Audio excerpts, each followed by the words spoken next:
Good morning, everyone. It's great to be with you all today. I'm here one more time, proudly to talk about freedom and free societies. And while America is not a perfect nation by any means, we always strive towards that more perfect union, trying to improve. We remain the greatest nation in the history of civilization. One of the good things that we do in this administration is our dedication to the protection of religious freedom all around the world. Last week, President Trump signed the first ever executive order that instructs the entire U.S. government to prioritize religious freedom. Here at the State Department, I've hosted the Ministerial to Advance Religious Freedom now twice. We've launched the International Religious Freedom Alliance. We've trained our foreign service officers to understand religious freedom issues much more deeply. And today I'm proud to release the 2019 International Religious Freedom Report. There is no other nation that cares so deeply about religious freedom that we gather accounts from all across the world. It's a comprehensive accounting of this fundamental human right. Let me highlight a few positive developments we've observed in this past year. The Gambia, an International Freedom Alliance member, has courageously brought a case before the International Court of Justice regarding crimes against the Rohingya. The United Arab Emirates, long an ally for religious freedom in the Middle East, has become the first country in the Middle East to permit the construction of a temple of the Church of Jesus Christ of Latter-day Saints. In Uzbekistan, steps have been taken to improve its record on religious freedom, and those steps continue.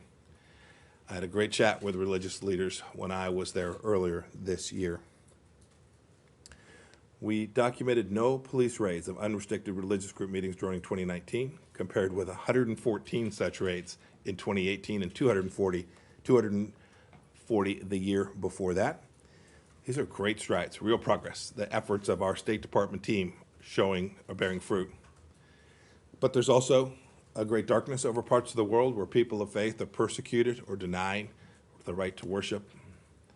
The Nicaraguan government harasses and intimidates religious leaders and worshipers and desecrates religious spaces, often using proxies. In Nigeria, ISIS and Boko Haram continue to attack Muslims and Christians alike. ISIS beheaded 10 Christians in that country just this past December.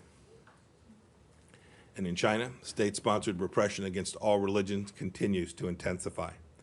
The Chinese Communist Party is now ordering religious organizations to obey CCP leadership and infuse communist dogma into their teachings and practice of their faith. The mass detentions of Uyghurs in Xinjiang continues. So does the repression of Tibetans and Buddhists and Falun Gong and Christians. I commend the report released today to everyone. Its very existence is evidence of our strong resolve to defend human dignity. Ambassador Brownback, who's standing up here with me, will take questions from you after I wrap up my conversation with you all this morning. Speaking of China, last week I was humbled and honored to meet with several survivors of the Chinese Communist Party's massacre at Tiananmen Square that happened 31 years ago. I also released a statement on China's obscene attempts to take advantage of our domestic situation to press their political agenda, which I'm sure many of you saw. There is no equivalence between our two forms of government. We have the rule of law, China does not. We have free speech and embrace peaceful protest, they don't. We defend religious freedom, as I just noted. China continues its decades-long war on faith. The contrast couldn't be more clear. During the best of times, China ruthlessly imposes communism. And amidst the most difficult challenges the United States faces, we work to secure freedom for all. And speaking of freedom, I want to say how happy I am that Michael White's back home safely. I want to thank our team led by Special Representative Brian Hook for the great diplomacy that he engaged in that led to Michael's release. I want to thank the Swiss government, too, for their assistance. The work is not done. Bakr Namazi, Siamak Namazi, and Murad Tabaz are Americans still wrongfully detained by the Iranian regime. Tehran must release them immediately. Staying in the Middle East, a brief comment on Libya. The agreement between the GNA and the LNA to re-enter UN security talks was a good first step, very positive. Quick and good faith negotiations are now required to implement a ceasefire and relaunch the UN-led intra-Libyan political talks. It's time. It's time for all Libyans on all sides to act so that neither Russia nor any other country can interfere in Libya's sovereignty for its own gain. Putting Libya on the path to economic recovery means preserving Libyan oil facilities and strong access to the National Oil Corporation. On Iraq, the government of Iraq has agreed to the strategic dialogue proposed in April. Beginning tomorrow, Undersecretary Hale will lead that discussion with representatives from Department of Defense, Treasury, Energy, and other agencies and their Iraqi counterparts. In keeping with previous dialogues based on our 2008 Strategic Framework Agreement, the dialogue will cover all of the areas of interest between our two countries: politics, economics, security, culture, and energy. With new threats on the horizon, including the global coronavirus pandemic, collapsed oil prices, and a large budget deficit, it's imperative that the United States and Iraq meet as strategic partners to plan a way forward for the mutual benefit of each of our two nations. A little bit closer to home, the Trump administration continues to work with our partners to sustain the great transformation here in the Western Hemisphere, to turn it into that hemisphere of freedom that we have talked about. That work must continue in bilateral and multilateral settings, why I'm voicing the United States' concerns over the Pan American Health Organization's role in facilitating forced labor by Cuban doctors in Brazil's Mais Medical program, during which more than 10,000 Cuban healthcare workers have allegedly been trafficked. PAHO must explain how it came to be the middleman in a scheme to exploit Cuban medical workers in Brazil. PAHO must explain how it came to send $1.3 billion to the murderous Castro regime. PAHO must explain why it did not seek the approval of the Executive Council, its own Executive Council, for its role in this program. And PAHO must explain who in the organization approved a potentially illegal agreement. And it must explain what it did with the $75 million it collected when it brokered this program. It needs to undertake reforms to prevent such things from ever happening again. And just as we did with the World Health Organization, the Trump administration will demand accountability from all international health organizations that depend on American taxpayer resources. Our money must support things that create value and support our values. The United States continues to stand for democratic values elsewhere in the hemisphere, too. We look forward to a quick and credible conclusion to the vote recount in Guyana. We expect transparent and credible outcomes in the legislative elections in Suriname as well. And we continue to support the Venezuelan people in their quest for freedom. Let's not lose sight of how the Maduro regime has harmed Americans either. We call once again for the regime, which has held 6 U.S. oil executives for more than 2.5 years now without a trial, to release each of these individuals.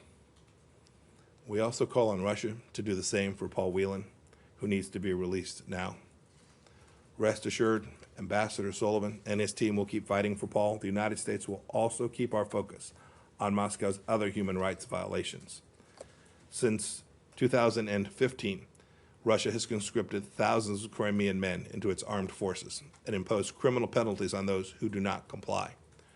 Russia must end its repression of those who oppose its occupation, release unjustly imprisoned Ukrainians, and return full control to the peninsula of Ukraine. Crimea is Ukraine.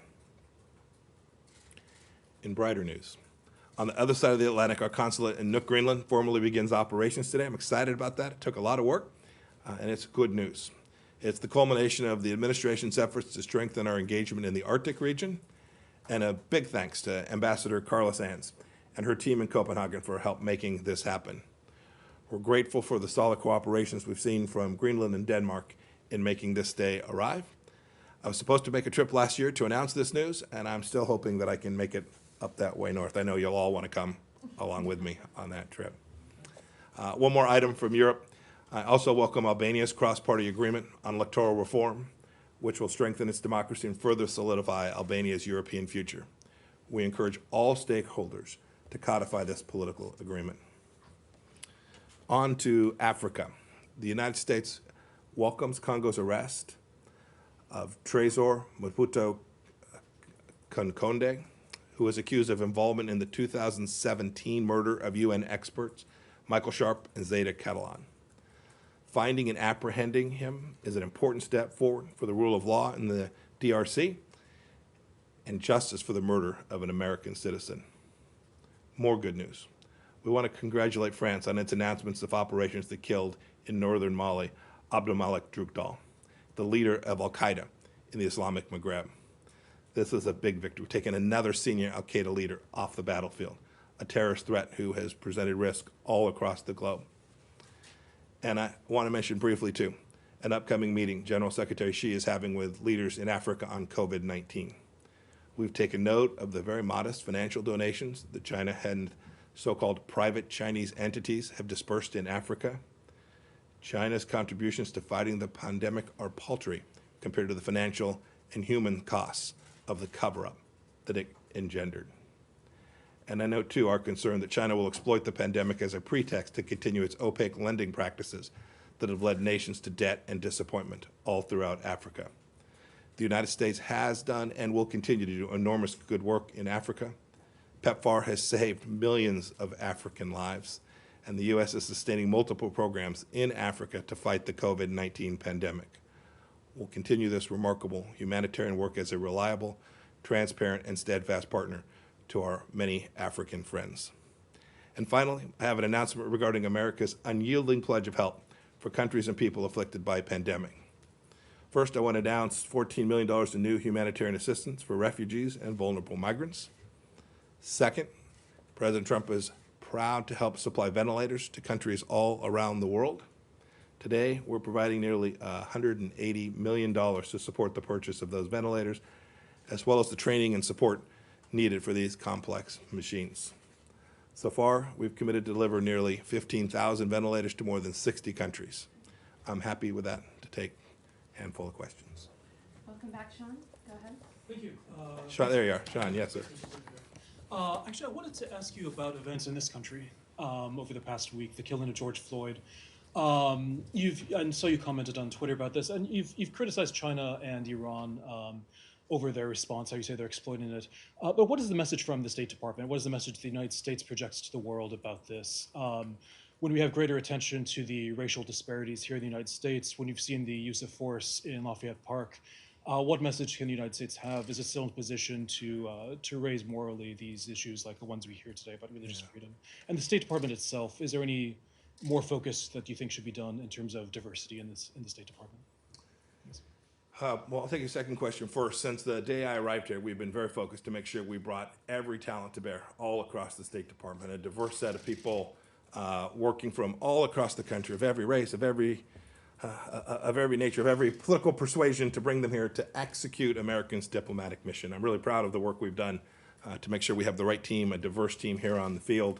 I think the statistics show that hard work by Carol Perez and her team in our Department of Human Resources. I think they've done fantastic work at that, and it's important. It's important as we travel the world that our team represent America in a way that reflects the full glory and diversity of the United States of America. And as for your first question, I think the question is so troubling, right?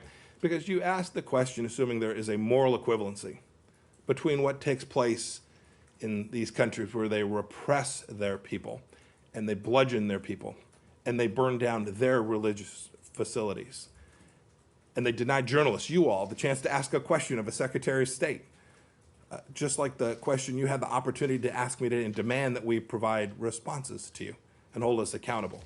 Those things don't happen in those nations. Our diplomats all around the world can be incredibly proud of the fact that they represent a nation that has God-given rights ensconced in our fundamental founding documents that ensure that when we get something wrong here in the United States, when something as tragic and as awful as what happened to George Floyd takes place, that the government responds, right? We saw both local law enforcement and our Department of Justice move very quickly to address the particular situation. We've now seen people say, hey, we're calling for changes in the way law enforcement works. It's not my space here as the Secretary of State, but you can see this debate take place in America. That doesn't happen in nations across the world. In Tiananmen Square 31 years ago, when thousands of people were massacred, instead they repressed journalists, they disappeared people. It was fundamentally different. Our nation is so special. And it's the greatest nation in the history of civilization. It is so special that challenges like the ones that we're confronting here in the United States today will be managed head on. There will be a political process that's engaged in. There'll be wide open debate. And our core principles, the fact that we respect every human being because they are made in the image of God, will be reflected in the way that the United States responds to these challenges. And I actually think our diplomats have this incredible opportunity to tell this important story about how America confronts challenges inside its own country in a way that reflects the finest of what our founders would have hoped America could achieve. Rich? Madam Secretary. Hey, Rich. Since we last spoke, Mr. Linick has testified that the Undersecretary of Management tried to bully him on multiple occasions, including an attempt to assume control of a leak investigation and dissuade his investigation of last year's arms sales to Saudi Arabia. Is that accurate? And if so, is it appropriate? And is State currently looking into Mr. Linick? So I haven't had a chance to see the transcript of Mr. Linick's testimony. I understand it's now out. Sometime this morning it came out. I haven't had a chance to see that. So all I've seen is what the committee put out in its press release. Here's what I can tell you. Steve Linick was a bad actor in the Inspector General office here. He didn't take on the mission of the State Department to make us better. That's what Inspector Generals are supposed to do. They work for the agency head, that's me, and they're supposed to deliver and help make that organization better. It's not what Mr. Linick did. With respect to the leak, there's still work going on. I don't want to comment on it, other than to say that we have asked for a more thorough investigation than Mr. Linick had permitted. Mr. Linick didn't do what he was asked to do, to respond to a story, I think written by one of you, that suggested that a couple of anonymous sources from inside his operation, I think it was referred to as people close to the investigation, had leaked a very politically sensitive document designed to destroy the career of a professional State Department official. And that leaked, almost certainly, according to the report from his office. We asked him to investigate it in a certain way. He refused to do that. And that's inappropriate. And we still don't, as a result of that, know the answer for precisely how that information got out. We're determined to figure out how that information escaped, which was aimed at harming someone here. As I said before, my mistake was letting Mr. Linick stay here as long as he did. He continued to undermine what it is the State Department's mission is aimed at achieving. We'll respond as appropriate to the various things Mr. Linick said when we get a chance to read the interview transcript. But I'll leave it at that for this morning. I want to talk about foreign policy issues, the things that really matter. Okay, Christina? Mr. Secretary, thank Yes, you. ma'am. Going back to your response to Sean's question, respectfully, I wanted to ask you, not killing journalists or imprisoning dissidents surely cannot be the bar for American exceptionalism. My colleagues and I have seen firsthand this week on the streets police using nightsticks against peaceful protesters and actively targeting members of the media. But we've heard no condemnation of these acts from the White House. And I'm wondering how and why this administration so vocally supports the rights of protesters overseas in Hong Kong and not the protesters a mile or so down the road from where you now stand. Oh, I think this administration has and continues to support peaceful protesters wherever we find them. We've not seen a statement from the White House against acts against journalism, against peaceful protesters being attacked by police. What is your opinion of those acts? For 2.5 years, I have worked for journalists to have the right to say whatever the heck they want. I come out and talk to you. You can ask me whatever too. question you choose, right? And I have. Well, you have, and they're, sometimes I like them, sometimes less so. This is part of the process. I welcome that. With respect to the particular things that you suggested, I know there have been concerns from some countries of their reporters having been treated inappropriately here. We've seen some of those allegations come into the State Department. You should know, and those countries should know, we will handle them in a completely appropriate way. We will do our best to investigate them to the extent the State Department's capable of doing that, and we will address them in a way that is appropriate to try and address any concerns those nations may have about their journalists, who we too do our level best to protect. Whenever you've seen them, the international press travel alongside you, we do our best to take care to make sure that they get an opportunity both to ask questions of us and that they can feel safe and secure in doing so. What is your opinion of the protests? That'll be it. Thank you. Great, thank you all. We're gonna have Sam now. All right. Thank you. Ambassador Brownback, you're up. Thank you all. Have a good day. And just one clarifying point, you can actually look to White House Press Secretary Kayleigh McInerney. She addressed Christine's question, I believe, last week, so the White House is on the record. Go ahead, Sam. Thank you. Thank you.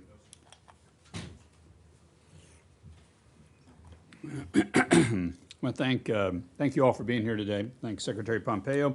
Grateful to President Trump, Vice President Pence, leading on this important issue on religious freedom. Just as a brief overview, quickly, There are many firsts that this administration has done on this topic of religious freedom that I'd like to highlight here. Last week, you saw the executive order on religious freedom the president put out. It's the first time that's ever been done by any chief executive anywhere in the world. President Trump was the first president ever, first chief executive of any country ever to host a religious freedom event at the UN General Assembly in September last year. The Secretary mentioned the ministerials to advance religious freedom. He hosted 2 of them. Those were the largest religious freedom events ever of their kind in the world, largest ever human rights focused conferences hosted by the State Department. The Secretary launched the International Religious Freedom Alliance.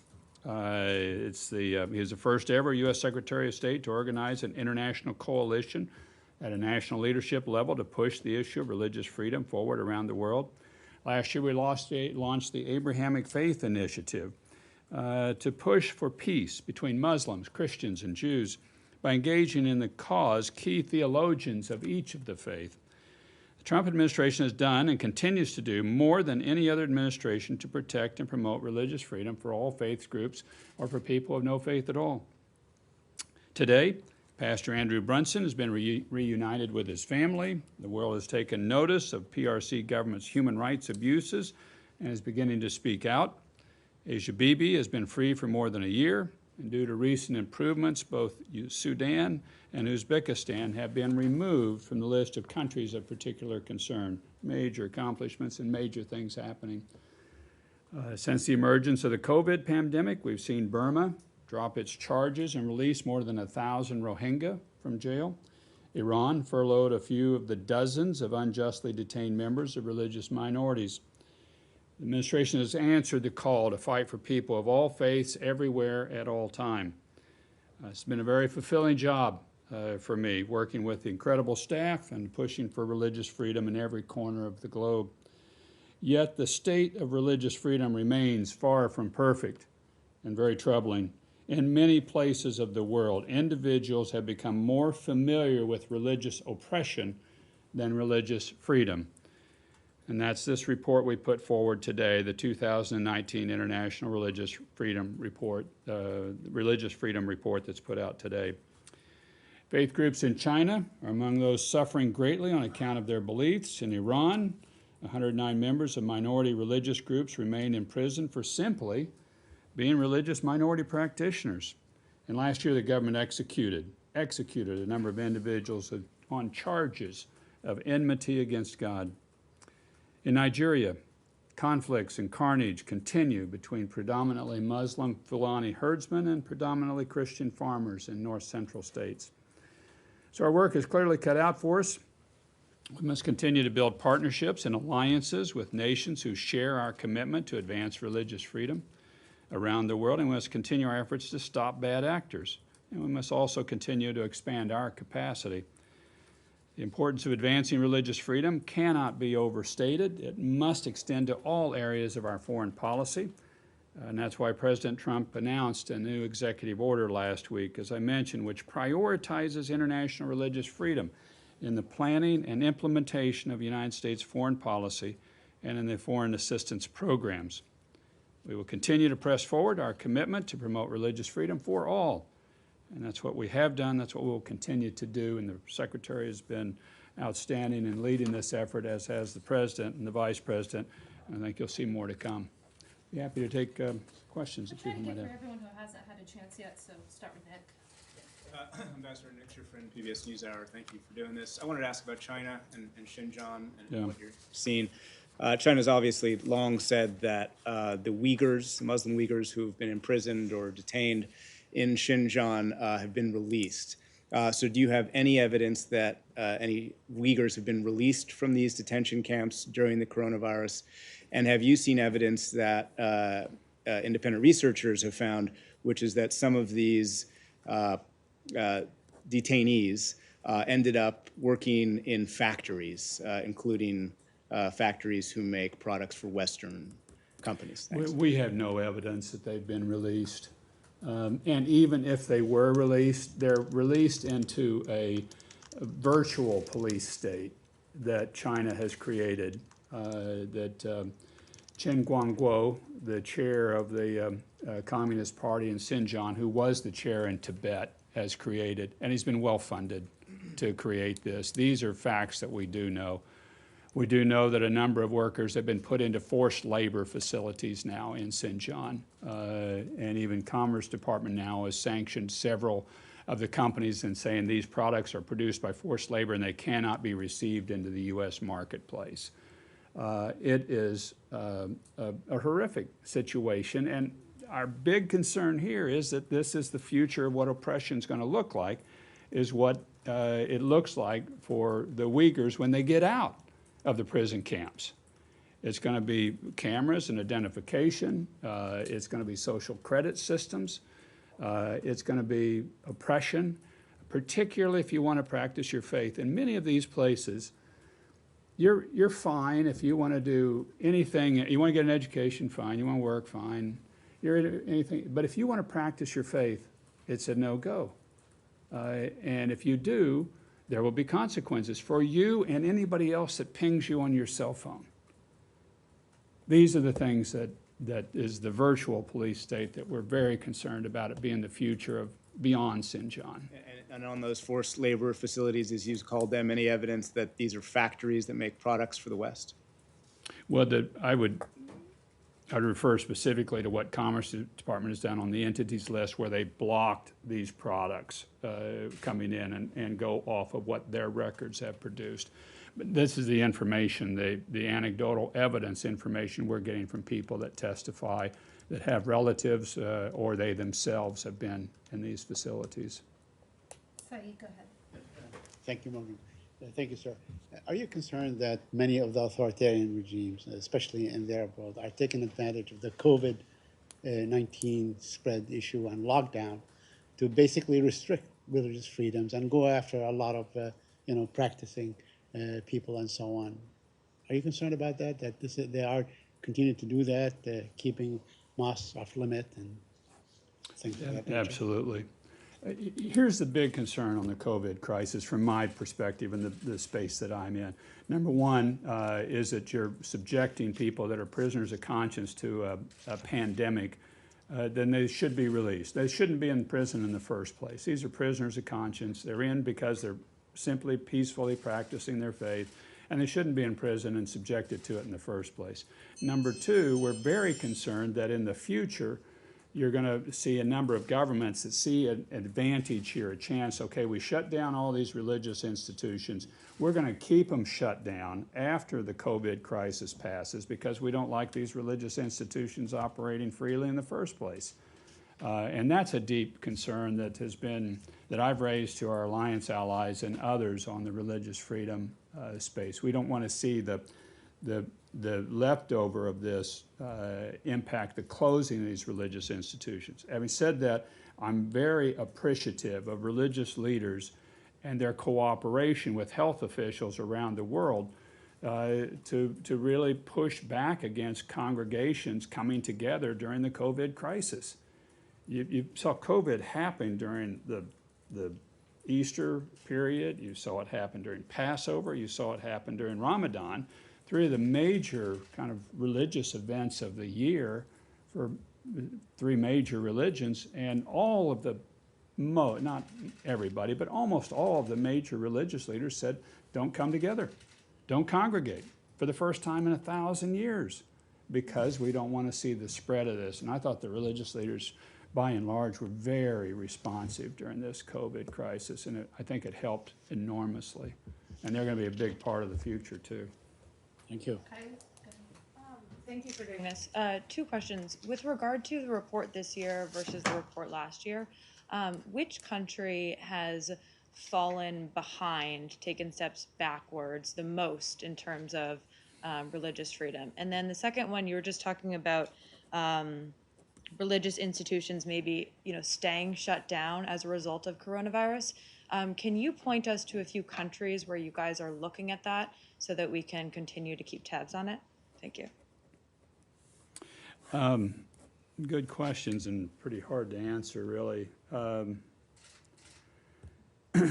maybe it sounds like a broken record, but China is just such a big player in this space in such a negative way that it's hard to overlook. And they're an exporter of their their ways and their technology. That's the other piece of it. If they weren't an exporter, if they just did it to their own people, which is terrible in and of itself, but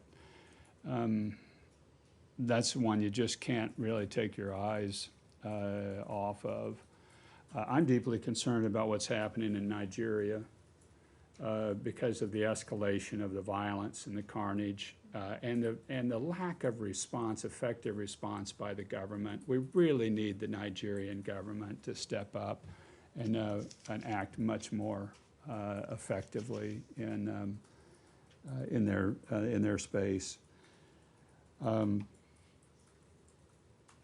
Those are two key ones. There's others that you're seeing, unfortunately, a lot of communal level violence that's happening in many countries, and you're seeing it in democracies too, where just there's a clash of faiths, and it becomes violent and deadly.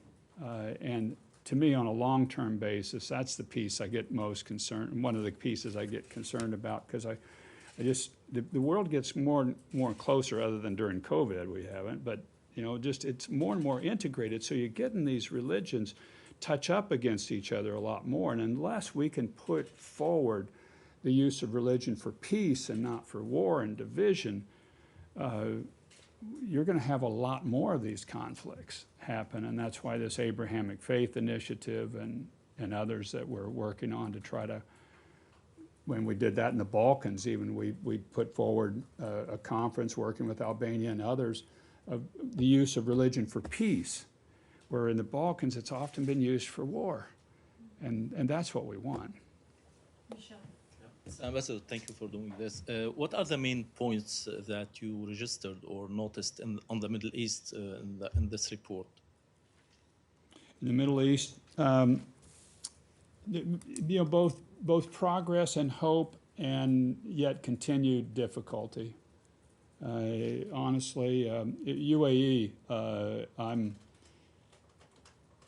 really did an amazing thing in hosting the Pope on a papal visit. First time the papacy has been in the Arabian Peninsula in the history of mankind, and celebrated it.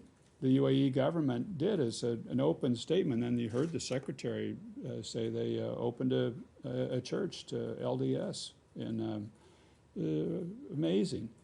And yet you still have blasphemy and apostasy laws in the places.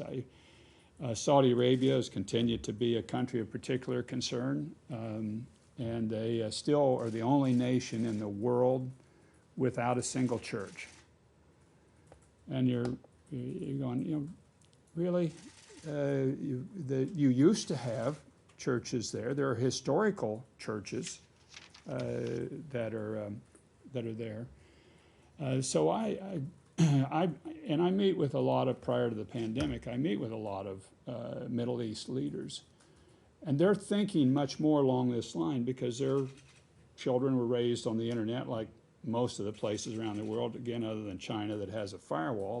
They mostly have open access, and they want a more open society and a freer society. So the leaders are feeling, I think, that pulse of the population, and I hope more will continue to lean forward on how they can open up, and we're getting more indications like that. Thank you. Kim, you're the only one that hasn't gone. Do you have anything? If not, it's fine. We'll give Christina. I guess the UN recently came out with a report saying that the Taliban was still close to al-Qaeda. What does that do to religious freedom in the future in that country? Are you concerned? I don't have a good thought to give you, and so rather than taking a stab at it, I don't know how I would really frame or categorize that. So I'm sorry. Okay. Thanks, Sam. Appreciate that. Thank you. Sean, I have one.